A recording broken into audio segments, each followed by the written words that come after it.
Hi, this is Mary Greendale, and welcome to another edition of Just Thinking. Today, I'm interviewing James Keast, who is the new facilities director for us here in Holliston. This is the first time in a long time that we've had somebody that carried any kind of title like that. I remember many years ago, we did have someone that was basically a maintenance person that was available to go to different buildings, but that's not the kind of job that James has. So let's talk to him and find out exactly who he is, what he does, and welcome, James. Glad to meet you well, not really in person, but glad to meet you. How are you? I'm doing well, thank you. Nice to meet you as well. I'll be virtually. Yeah, I know this is hardly meeting, but whatever. Maybe someday we'll see each other in the same space. That would be nice. So you've been on board as facilities director for just a few months. What were you, or who were you, or whatever before you arrived here? Well, I'm a big fan of trying various things. No moss on my feet. I actually went to school for civil and environmental engineering. And then straight out of school, got involved with a company doing litigation consulting, so expert witness testimony for accidents and injuries with consumer products. And my focus was automobile accidents, and these are severe accidents. And so that's where my civil engineering came into play in terms of, were the designs of the particular roadways or the timing of the signalizations of the intersections, or was the crosswalk on the right spot, that kind of thing, were these contributing factors to a potential incident or a specific incident. And so I did that for many years. And had a case that involved a car seat that was in one of the vehicles, and and some injuries to the occupants in that vehicle. And I started doing research on the actual car seat, and there's this thing called occupant kinematics, which is the movement of people and objects within a vehicle during a collision. And lo and behold, there are all these regulations that these things are subjected to, and all sorts of testing and requirements that these products need to be compliant to before hitting the market. I thought, it'd be pretty neat to get on that side of the supply chain to prevent these things, or at least try to prevent these things, injuries from happening in the first place. So then I jumped over to the consumer products testing lab space and was there for many years. And evaluating the safety and integrity of consumer products, be it juvenile products like car seats and high chairs and walkers, to things like toys and clothing, and worked at a couple of different locations. One that's probably the most known to the viewers on the phone is Underwriter Laboratories. So I worked there for a few years as well.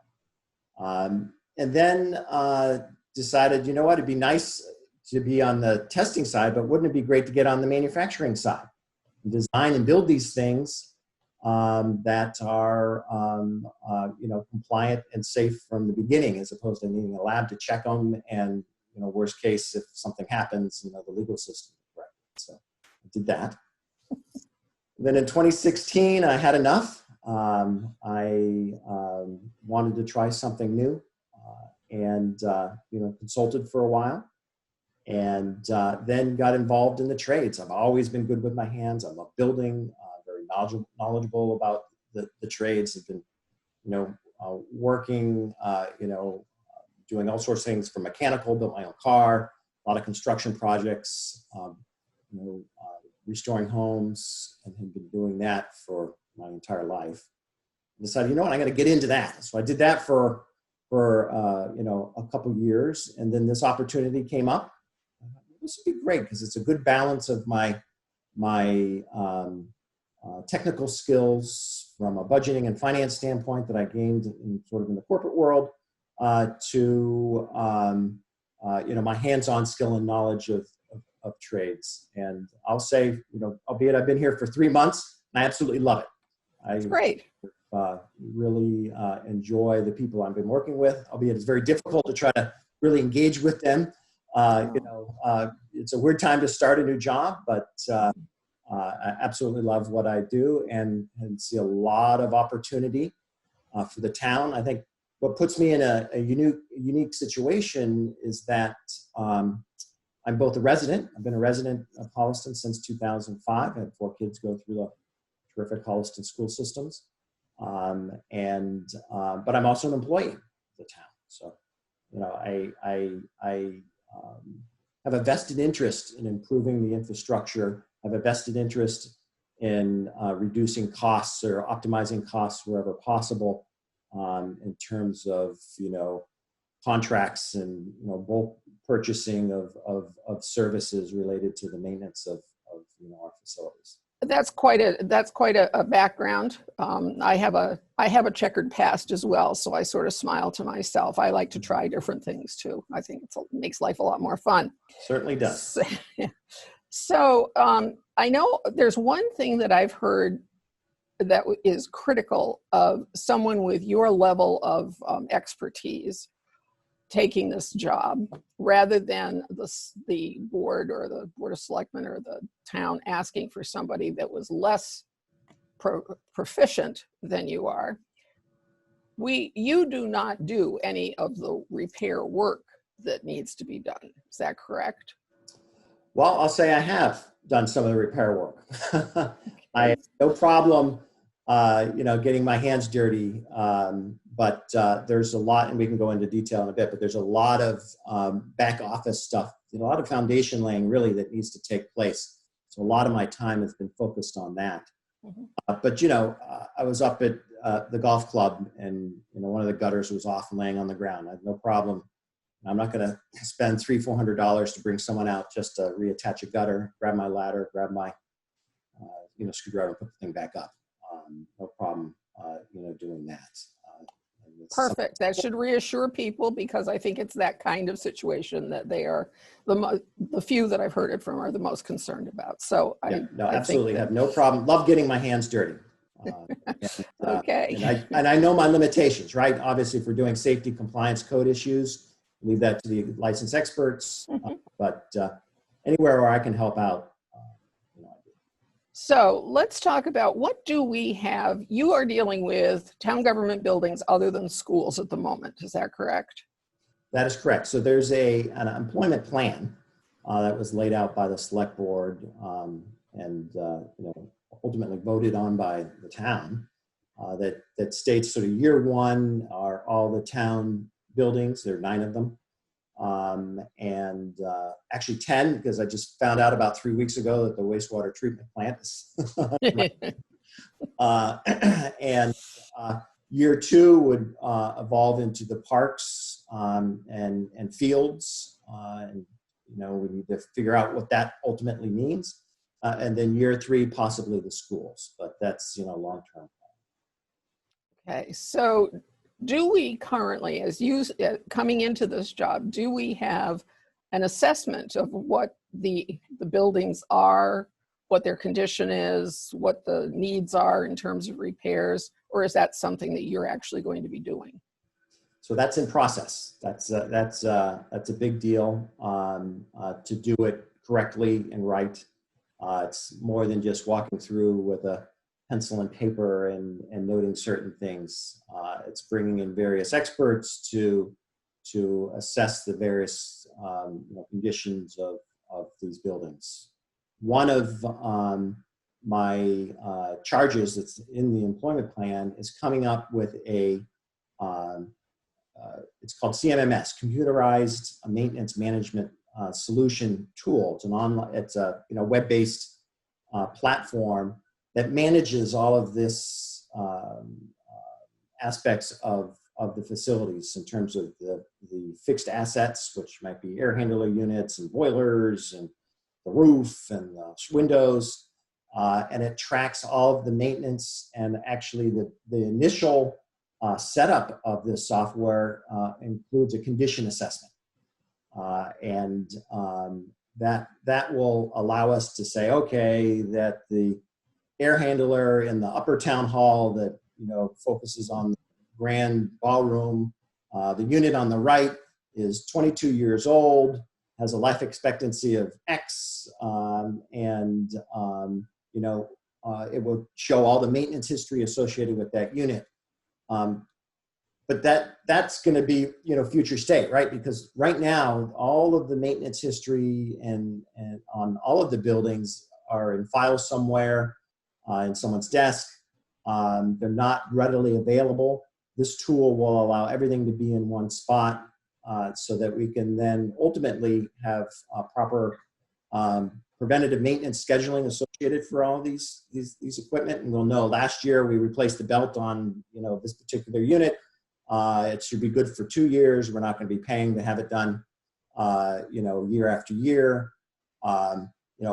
We can also do it for capital planning in terms of the capital improvement plan for our facilities. And we can expect, okay, in year 5, this roof is going to be 23 years old or 25 years old. We need to think about, replacing this roof. So all of that information comes from sort of a baseline facility assessment, and that's ongoing.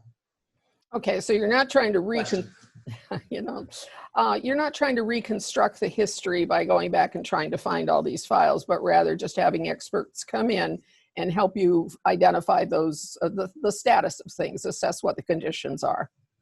A mixture of both. Okay. If readily available, and certainly a lot of the folks within these buildings have the history and knowledge. So I spent the first month of my time here basically interviewing folks and speaking with them, sat down with the police chief and his lieutenants to understand the history and what's been going on at the police station. An example is that every few months they started getting this strange smell coming from the locker rooms, and the floor drains were drying out. And so they need to be consciously thinking, okay, it's time to go and pour a bucket of water down there. That shouldn't be their worry. That should be something that, gets flagged on this software tool to say, okay, it's time to fill the drains at the police station. And it's a recurring reminder that would pop up. And again, so that type of history and knowledge I have been collecting. In terms of, when boilers replaced and, air conditioning units, HVAC units have been replaced. I mean, I'm able to gather that information, especially by pulling serial numbers off the machines and the manufacturing dates, et cetera. So we're piecemealing it as best as we can, but a physical review of that equipment is necessary. So myself and some experts will be in the process of doing that. When do you think that you will actually have the system up and running, or the data management system? It needs one final vote from the Finance Committee, and that's scheduled for this coming Wednesday, the 24th. And once that happens, we can then purchase the software. There was a long, and I had the IT director with me during this process as well for the town. It was a long interview process of who to select. We ultimately picked a company called Dude Solutions, and they actually operate software for about 80% of the communities around us that utilize this type of tool. There were a number of other vendors out there, but we felt that this was the best tool available for the town for what we need. And let's face it, we're all not going to be around here forever. But using a platform that most of the folks within the Commonwealth understand and use, but allow someone to jump in quite quickly to get up and running and understand the current state of the town and the current state of the facilities and the fixed assets that are in those locations. So does the system enable the decision makers the information to be able to know about setting priorities? Absolutely. Yep. So deferred maintenance priorities in terms of capital improvements, when a building needs to be painted, when a roof needs to be replaced, the carpeting or the flooring, all of that information is tracked and captured. Actually, one of the unique things that I didn't mention is that each of these fixed assets is going to get a QR code, the little square codes, and they'll be stuck on the unit so that even our vendors and contractors can come out, scan with their phone, and boom, it'll pull up the information about the unit, the age, what was done to it last, and the last time it had its, service, that type of thing. Every homeowner needs one of these systems. Yeah, yes, absolutely. We need a mini system. Mm-hmm. So is there, in your opinion, do you think that there's something that jumps out at you that is sort of that deferred maintenance thing that's looming ahead of us? I would say one of the biggest things that that's now come to my attention is the wastewater treatment plant in town. That's been it's about 20, almost over 20 years old actually, and has the physical facility has had very little maintenance. We have ongoing contract with a company that will take the samples and make sure that the plant itself is operating correctly, but the actual physical structure and the condition of some of the equipment is not in their purview. And, I went there, like I said, 3 weeks ago, it was first brought to my attention, and, one of the water heaters is leaking. So we got to change the water heater, and one of the check valves that connects fresh water off of our municipal system into the building was leaking. It wasn't a danger, but it was a valve that needed to get replaced. So things like that. I went into the aeration chamber, and the inside of the walls is green fungus and mold growing all around it. Yeah. There isn't proper air ventilation. And I look at the ventilators, and the blowers and motors are burnt out. And so all these things that need someone to look after. And this is not saying that the folks that have been in there have been doing their job. It's just not been their scope to keep up with these types of things. So there's going to be an initial outlay with that, but there's also that the plant itself and the technologies associated with treating waste have changed a lot. And so we've received quotes from the people that are watching the plant about possible updates, and they're quite expensive. But I, for myself personally, in this role, need to fully understand what's working, what's not, what is the best solution for the town. And so I've been bringing in additional experts to understand, the true condition. Not that we shouldn't trust the people that are looking after the plant now in terms of a contract basis, but we need someone's eyes from the best interests of the town looking at it as well. And well, you have now just opened Pandora's box for me. Okay, because that treatment facility to me offers some great potential for economic development in downtown Holliston.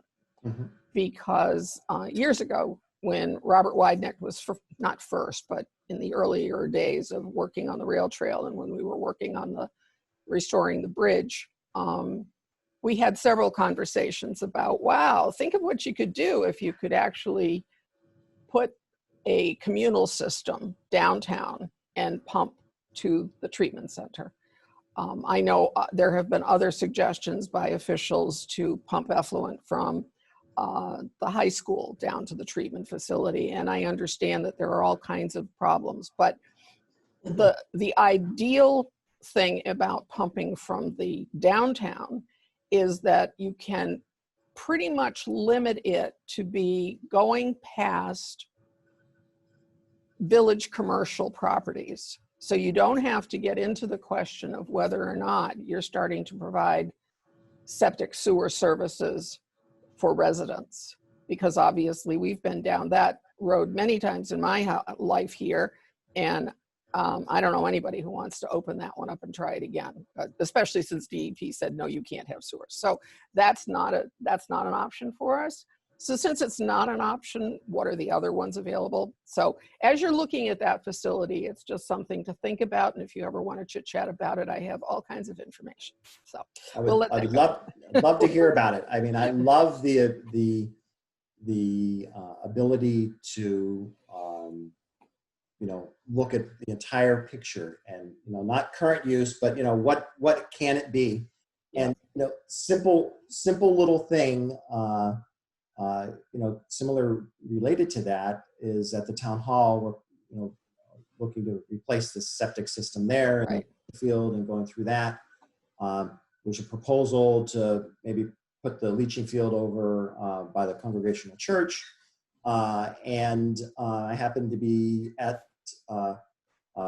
Pinecrest talking to Debbie Moore, and she says, "Oh yeah, we take care of the flowers that are in the front there, and and whenever we want to connect the sprinkler system up, we got to drag a hose across the street in front of town hall and connect it up and all that."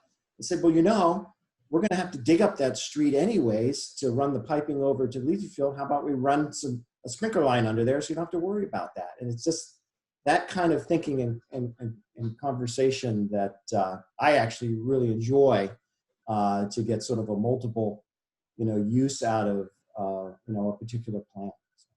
Well, I've been involved in America in Bloom, or Holliston in Bloom, since it began. And once we put that border in there, that's been the chronic complaint, chronic problem. And there is a sprinkler system underneath the border. Right. It's just connecting it to the water. But now you got to go across that road or driveway or whatever we call that access into the side of town hall. And it's just one of those things that, boy, on the list of things that there are to do, it doesn't get to the top. Yeah, so it that doesn't, would be, but that would be great. The streets opened up. Let's take advantage of it, right?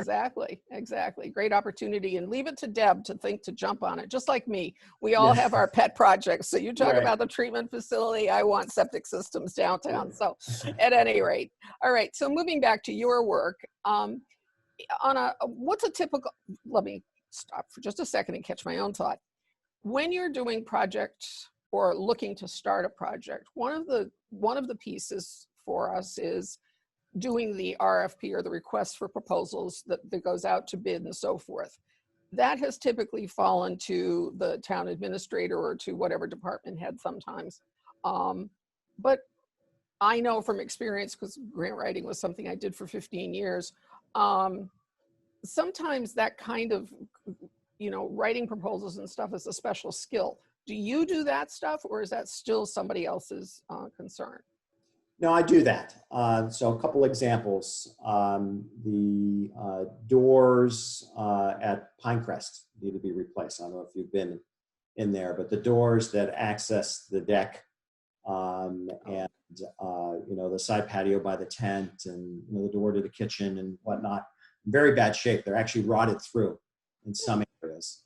And so those doors need to be replaced. And then there's trim up on the top of the cupola on the roof that needs to be repaired. That's rotted as well.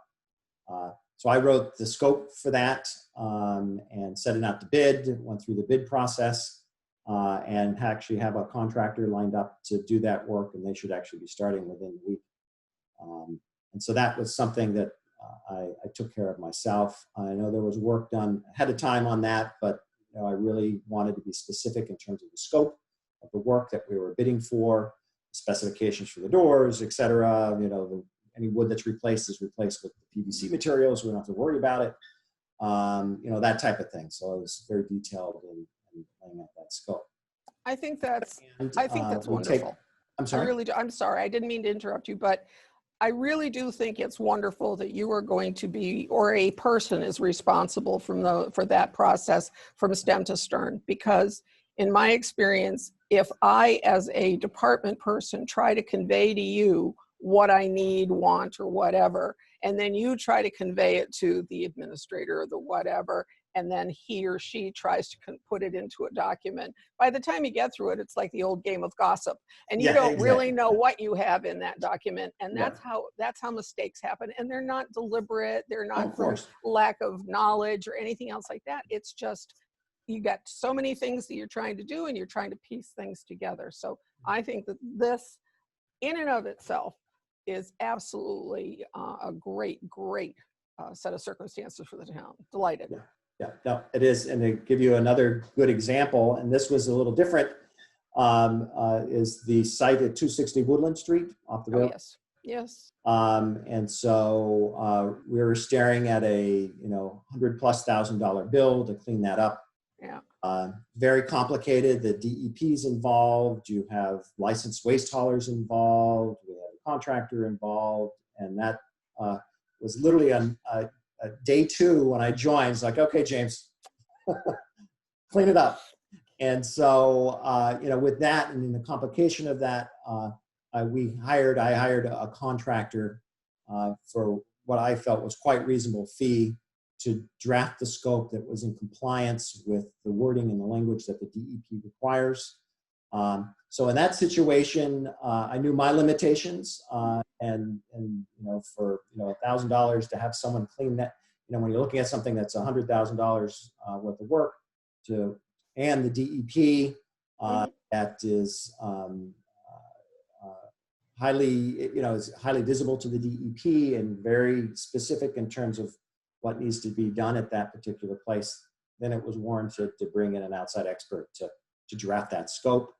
Actually, very happy to report, we received, I don't know the exact number, but it was probably 12 or so, or 12 to 15 bids, ranging from $120,000 down to $40,000. So by putting this out to a sealed bid process, has saved the town 50% of the costs, which is a great win. And then they started yesterday, so that work is ongoing and will be done, and we can move forward. That's wonderful. Now there's another little job that has just sort of been hanging fire, and maybe your hands haven't even been on it, but the front door to town hall. Where are we with that one? Yeah. That one's been sitting there for quite a while. So 260 Woodland was day 2, town hall doors was day 3. So there's a lot of work that's been done, a lot of different views on what can be done with the town hall. So I've spent a lot of my time researching. There was a bid document, and I started asking various folks in town about the historical requirements for replacing those doors. Because one of the things right now is they're technically not ADA compliant. You have one panel of those doors to be 36 inches wide. They're about anywhere between 29 and 30 because they've been shaved over the years. There is a closer automatic opener as you're facing the town hall on the right-hand side, which allows it to be compliant. But really, if we're going to the point of changing these doors, let's make them all ADA compliant. And so I've been reaching out to Frank Chamberlain. I've been reaching out to the Historical Society, spoke with Paul Saunier, and have now reached out through Frank to the Mass Historical Commission. And I think they're probably in COVID-19 mode at this point, and so we have not heard anything back, but it's waiting. Even if we can't widen the doorways, because if you look at the town hall, there's the main structure that surrounds the door, and then there are the side lights and the actual door.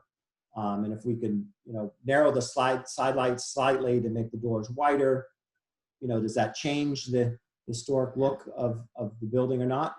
Don't know. If you look at the old pictures from back in the turn of the century, there's actually 2 side lights, 2 panes of glass in the side lights. Now there's 3. And those doors are clearly not original. And the transoms appear to be original, but not the door. If we can go with wider doors, then we have an opportunity to get some grant money for retrofitting buildings for ADA compliance. And so there's all these sort of moving pieces associated with that. Another thing that if we're going to be replacing the doors, we're pulling all the frames out, let's run some wires so that we can get electronic pass keys, because everyone's got a master key to the town hall. And so let's do this all at the same time. We don't have to put the pass keys in place, but if we have the frames open, let's run the wires so they're there. That's where my mind is at. But it all hinges on what we can do from a historical restriction standpoint. I was involved in the renovation project for Town Hall, and one of the things that was a huge debate was about replacing the glass in the windows. And those who were of a more frugal conservation mind wanted to get away from the situation we have now where you don't have double glass and that kind of thing. And then those that were concerned with the energy issues certainly did.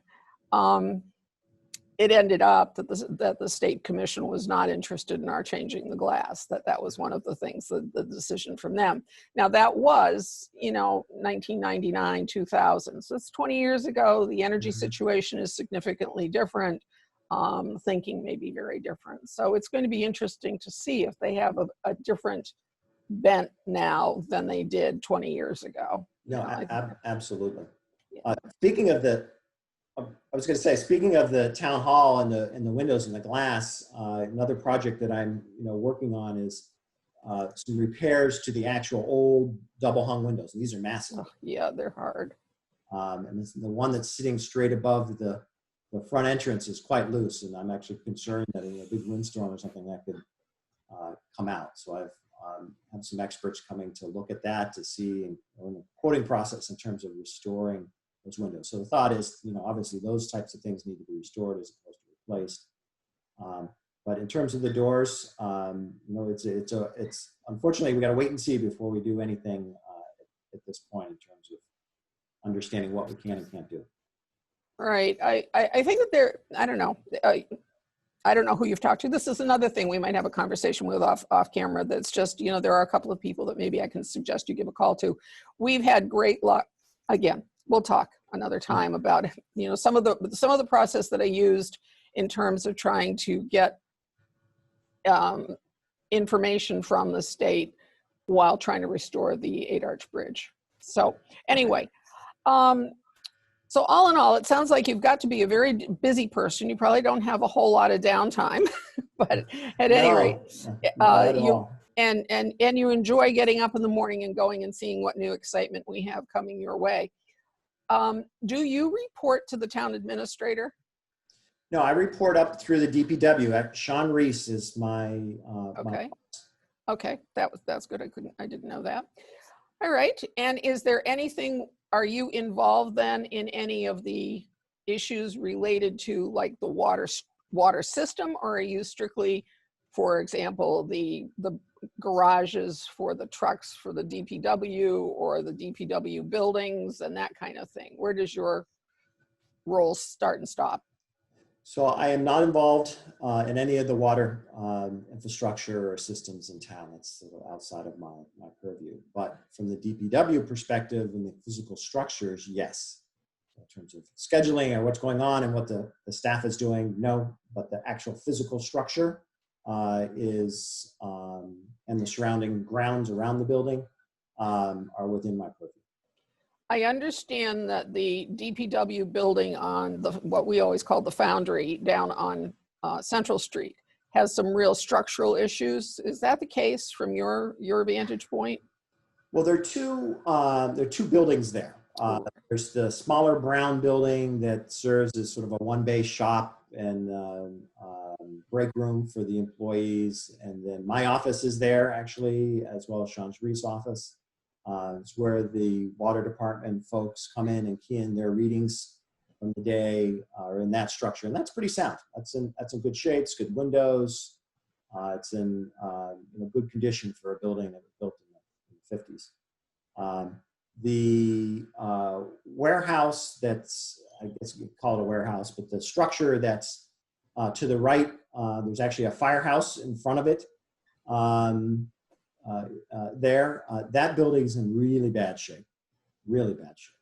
The roof has holes in it, the walls bowed in, the floor is all busted up, and very poorly lit. And part of the side wall, which is block, and then there's wood framing above. Some of the wood framing is pulled off and is open to the elements. So that building's in really bad shape. So that's kind of on the list, huh? What's that? That must be on the list. Well, it's not on the list to spend time to do a condition assessment. I'll tell you that. It's too far gone, but it's on the list to do something about. How about that? Okay. All right. So is there anything else that you'd like to share with the public in terms of your role or what you need help with or suggestions or whatever?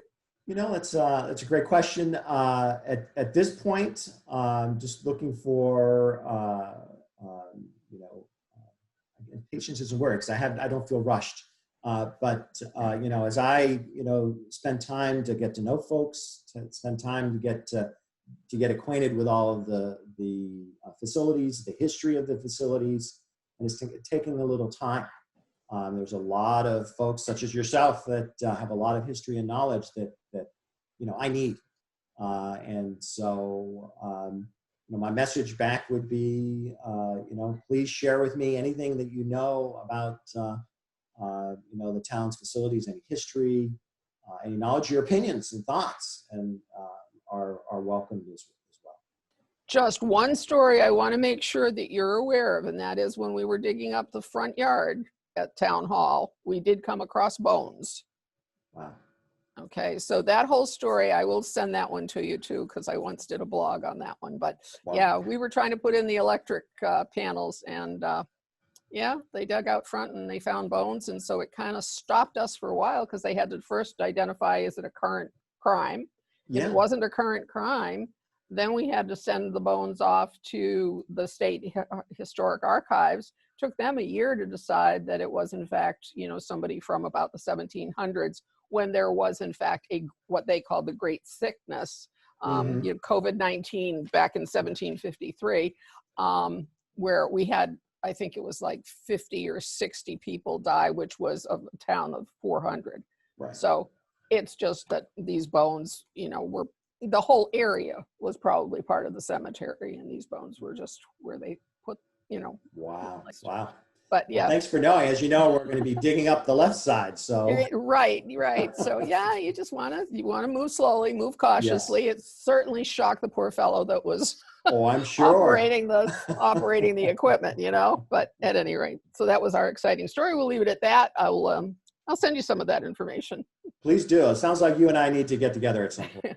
Yes. Yeah, that would be great. All right. Well, James, thanks very much for taking the time to spend with me and the public. So we'll be in touch. I hope to make you a regular guest so that you can come back and tell us how things are moving. I would absolutely love it. And thank you for taking the time and learning a little bit more about what I'm doing for the town. Great. Thanks. Thank you so much. Bye-bye. Bye-bye. All right. So there we now know a whole lot about the facilities in town. I'm really very excited. I think that it sounds like things are efficient and that things will work more smoothly, and, you know, there's less likelihood of dropping the ball. Yeah, there is so much opportunity for improvement in terms of, you know, we have various HVAC contractors around town. Let's get a contract, an annual contract for all of these units and bid that down. The maintenance of these buildings in terms of the janitorial services. Let's get an annual contract together and leverage the buy, right, with that. Yeah. Could you throw my house into that too? Sure. I'd like that. One of the things that, you know, and again, I would say one of the unique things actually about being, having this new position for the town, and really a new position for me, is that there are no boundaries. I think if we had a traditional facility manager, they'd say, "What, 260 Woodland? That's not a structure. That's not my purview. I'm not dealing with that." And I'm open to anything. And one of the things was the streetlights. And you know, I happened to be at the administrator's office with Donna. I don't know if you have to go or not. No, that's fine. You know, looking at the streetlight bill, and there are meters in there that are reading 000, and you look back at all the other things, and the previous bills, and they're still saying 000. And look, and one of the meters is in front of Town Hall that was used to power the light that was across from St. Mary's to Town Hall. Do you remember there was a light hanging over? Yes. Yeah. I do. Yeah. Well, that light was removed years ago, but the meter's there, and we're still paying a monthly fee for the meter. And, you know, things, you know, it's not a whole lot of money, but it adds up over the years. And things like that, I'm finding, you know, let's clean that up. And this is great. Yeah. So I'm really charged about this job, and excited to making a good impact, building something up from scratch. That's the other exciting thing. That's wonderful. That's all very optimistic and upbeat. And boy, today we could all use a little news like that. So. Yes, we can. All right. Well, thank you, James. And thank you very much, viewers. I hope you got as much out of this as I did. And we'll talk to you soon. Bye.